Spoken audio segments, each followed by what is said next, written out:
Hello, ladies and gentlemen. Welcome to another Audio StarCraft commentary done by Frank. 3, 2, 1, go. This is Hwaseung OZ versus Hwaseung OZ. This is going to be the third set, and it's going to be a Zerg versus Zerg on Heartbreak Ridge.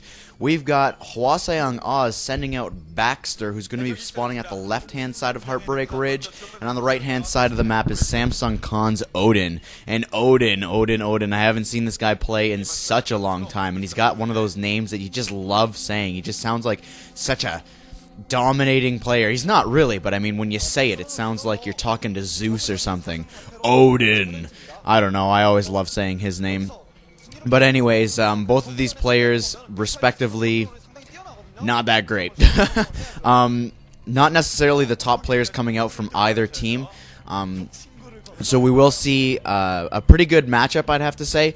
Usually, most people would say that a good matchup isn't necessarily something to look forward to unless it's got somebody like Jaedong, Flash, Bisu, Stork, blah, blah, blah, blah, blah.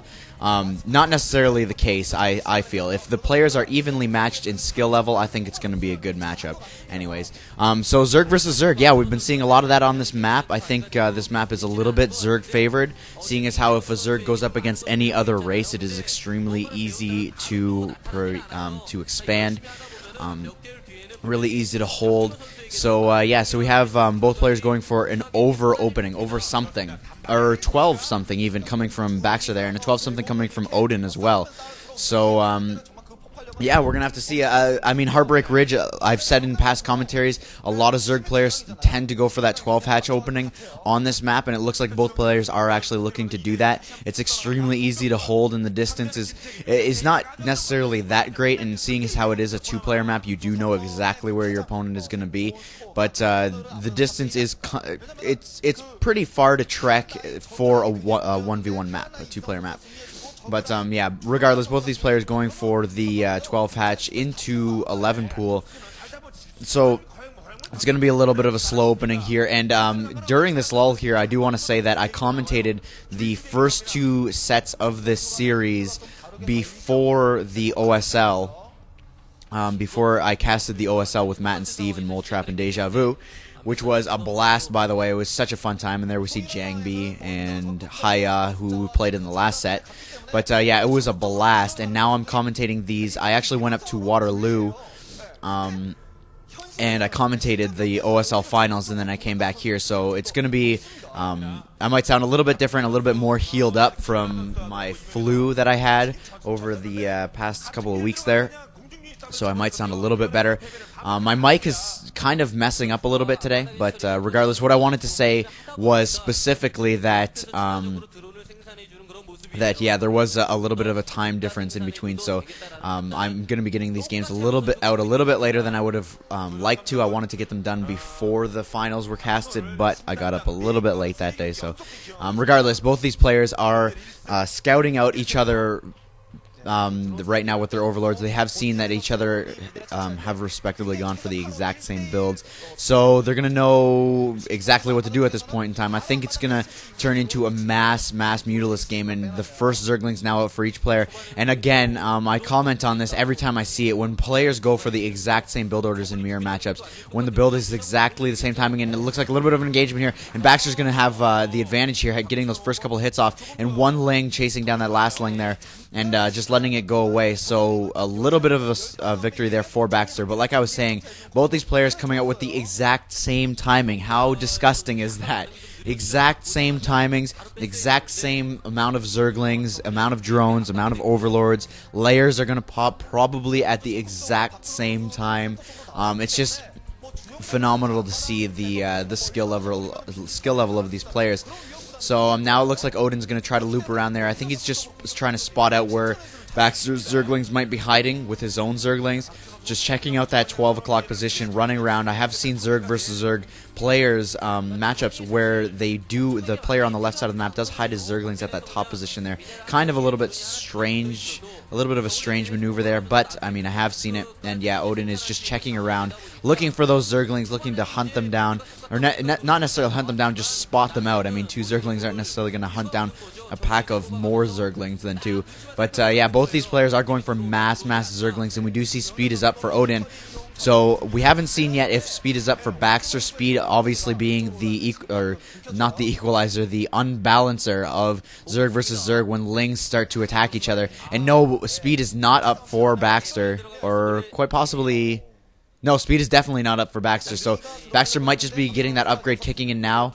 Yeah, it's hard to tell with these, with Zerg versus Zerg.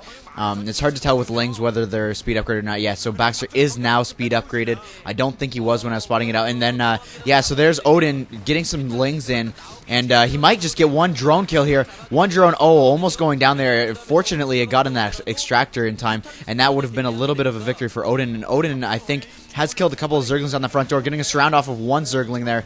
Not necessarily getting the surround, but Baxter pushing in here with Zerglings of his own, trying to get the surround, and that one Zergling for Baxter is actually going to slip past that whole pack, maybe pack and a half of Zerglings there, and he is going to get into the base of Odin. He's going to be able to spot out everything that's going on there. Not necessarily that he needs to, because he does have Overlords floating around, but Scourge are out in the field now, as well as a couple of Mutalisks for Odin.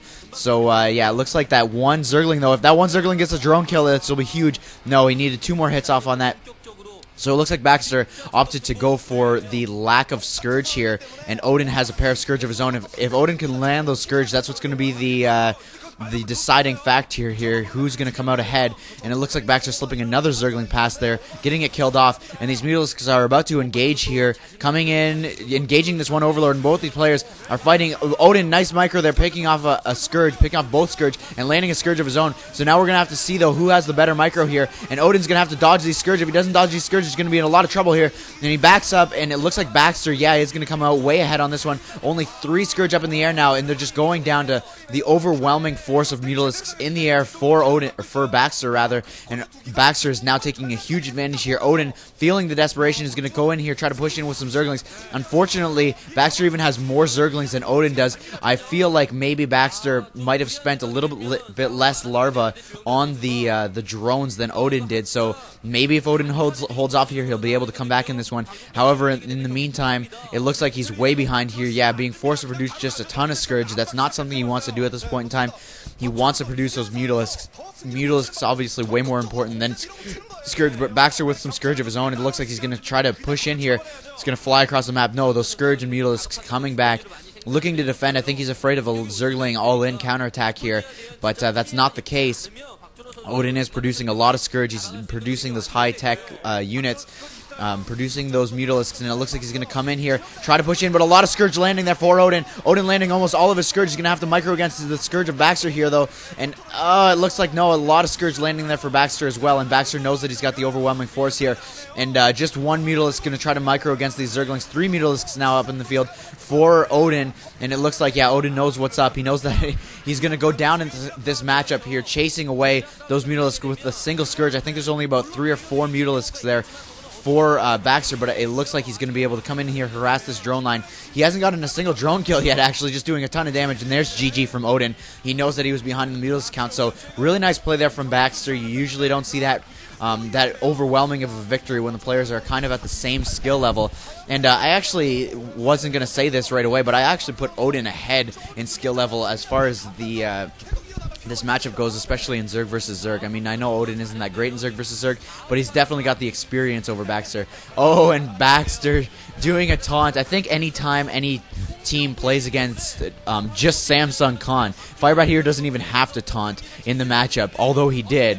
He doesn't even have to taunt for the other team to want to taunt. So I think the coaches push this on their players. You know, if they're playing against Hwaseung OZ, taunt them, because Firebat Hero's there. But anyway, so really nice matchup there. Really nice dominating win there from Baxter. A little bit unexpected, but I'll see you guys in set 4.